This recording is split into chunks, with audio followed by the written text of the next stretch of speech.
Hi, I'm Brooke Oliver Hempenstall. I'm the Director of Sexual Aggression Services. I'm here to talk to you today about what our role is here on campus and how we can serve you.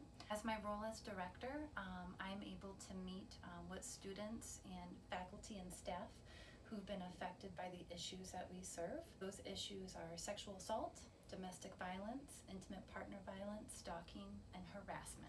In my role as director, I can consult with folks and everything that is said remains confidential. I'm a counselor, but I don't provide counseling in my role.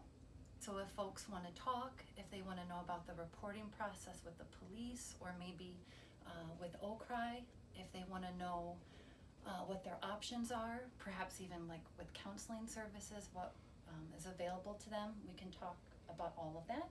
I'm also available to go to court with folks in different advocacy pieces, even if they want to file a police report. We can have the police come here or I can go with them. The other part of my role is Director of SAPA. And in regards to SAPA, they are here. They are all students, undergrad or graduate students who've all been trained.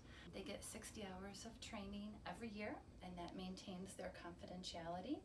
And they are here throughout the academic school year to provide 24/7 services to anyone who's been affected by our issues.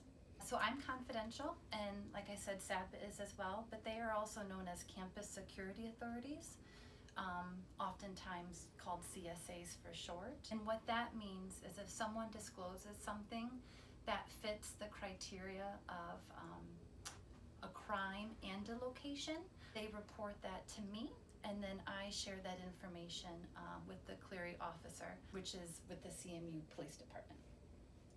If anybody would like to reach out and contact me, I can be reached by my email, which is usually the easiest way. My office is located in Faust 150.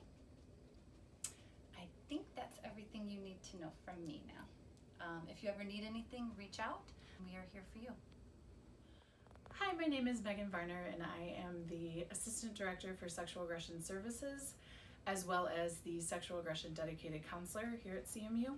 In my role, as well as all of the roles for Sexual Aggression Services, I'm a confidential resource. Basically what that means is, unless I learn of imminent threat of harm to yourself or someone else, situations of child abuse or neglect or vulnerable adult abuse and neglect, or I received a judge-signed court order, I am not allowed to break that confidentiality or to disclose anything to anyone without someone's written permission. And this applies again to all the roles within Sexual Aggression Services, making us kind of a unique resource here on campus sometimes. I have two dual roles, as I'm sure you could tell by my lengthy title. I am here for the SAPAs to offer support to them as individuals in their work, for debriefing or just support in general. I am also here to see currently enrolled CMU students in the capacity of individual counseling, as well as I co-facilitate a survivor support group. My counseling for individuals is open to anyone who's been impacted by any of the issues mentioned previously. That includes people who have both been directly impacted as well as people who are indirectly impacted or trying to be support for those who have been directly impacted. My services are offered all year round, both during the academic year as well as the summer. You can access those services either by calling SAPA, they know how to schedule folks with me, or by calling the CMU Counseling Center directly. And I think that's it for me. Hi everyone, I'm Sadie and I will be a 6th-year senior this fall. And my name is Jake, and I will be a 5th-year senior this fall. And we are both sexual aggression peer advocates, SAPAs, on CMU's campus. We're here to tell you a little bit about what SAPA does and how we can be a resource to you.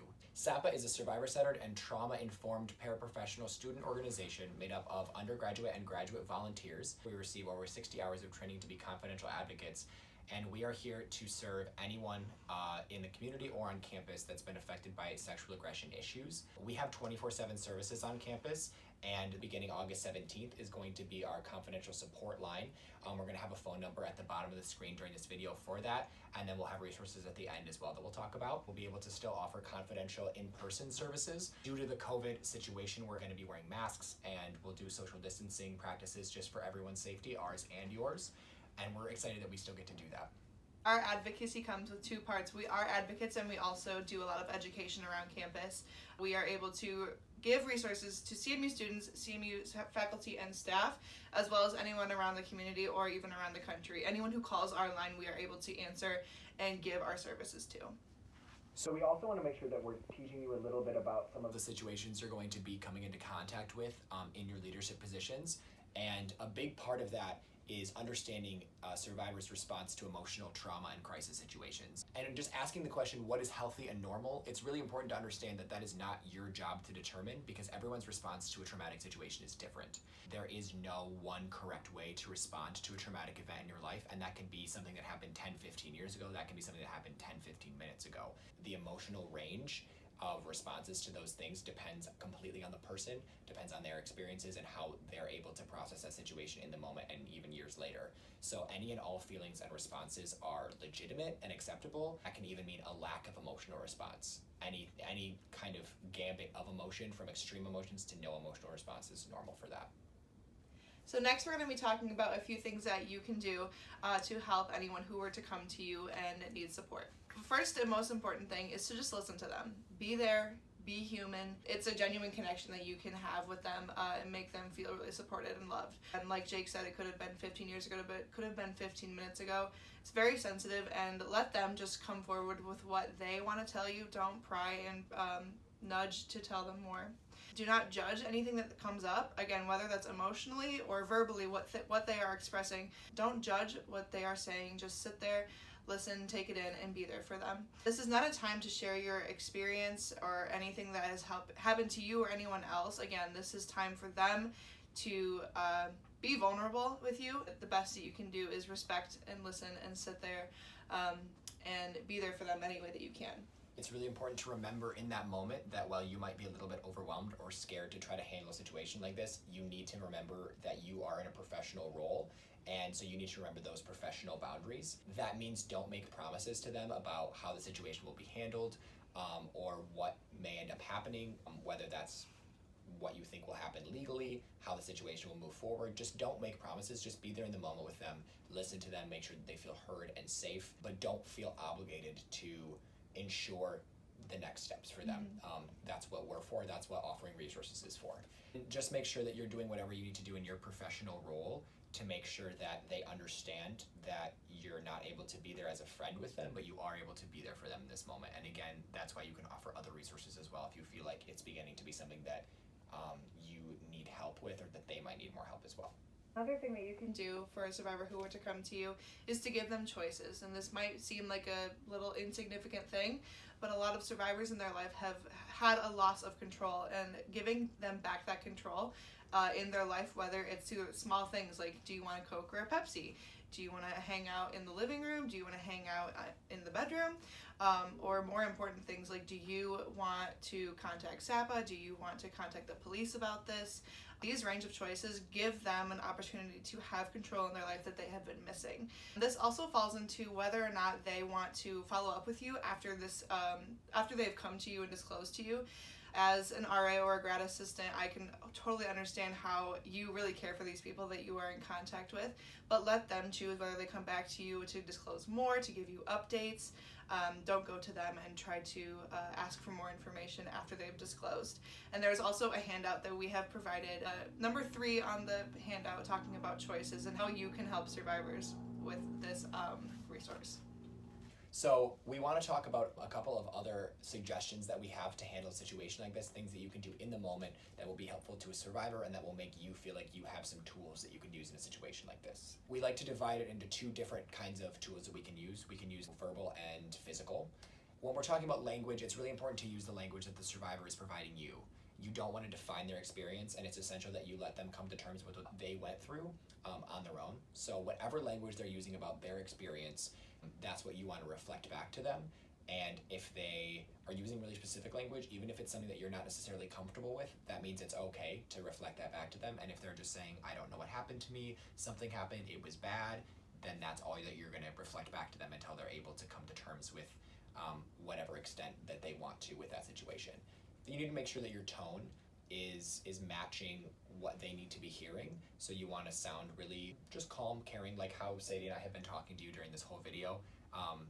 these are what we call our SAPA voices. So we use these when we talk to survivors. We use these when we're in professional settings because we want to make sure that we sound warm and comforting and make people feel safe. And that's what we want all survivors to feel. So we're never telling survivors that we understand how they feel or that we know how they feel, because we don't.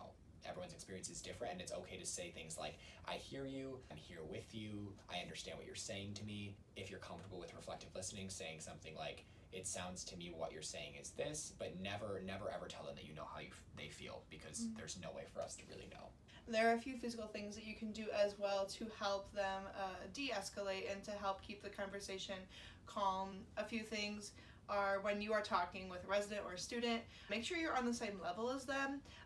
Make sure you're never looming over them. That might make them feel like they are trapped. Don't stand or sit anywhere where it would be blocking an exit. Again, that can make them feel trapped or like they are out of control in the situation. We want to be able to give them an opportunity to leave, feel safe, whatever that means for them. And also just don't touch or hug them without their consent. Some people are very physical and they do like that affection, but other times even just a simple touch on the shoulder can make someone feel really out of control. While you're doing this amazing work with any survivor that might choose to disclose to you, you need to take care of yourself as well. SAPAs know that it's really important for us to take care of ourselves, and if you're going to be handling situations like this, you need to prioritize your own self-care. And a big part of that is understanding where to reach when you need help. SAPA is not only here for survivors, we're here for you. We're here for Res Life staff, we're here for grad assistants, we're here for the campus community and the Mount Pleasant community. We're accessible to anyone who has our number. So anyone can call us, and we really encourage you, if you need to debrief, even if someone chooses not to call us, maybe you need to call us, and we would love to be there for you. That's why we're here. Make sure that you understand your own personal self-care and what you need to do to unwind, to relax, and to disconnect in situations where you need to do that, so that you can continue being there for the students that we're all serving here on campus. We do understand as SAPA and as Sexual Aggression Services that we are not the end-all be-all resource, and it might not be the one that you would prefer to go to. We're going to provide a list of resources on the next slide that you or anyone that you know can utilize throughout the year.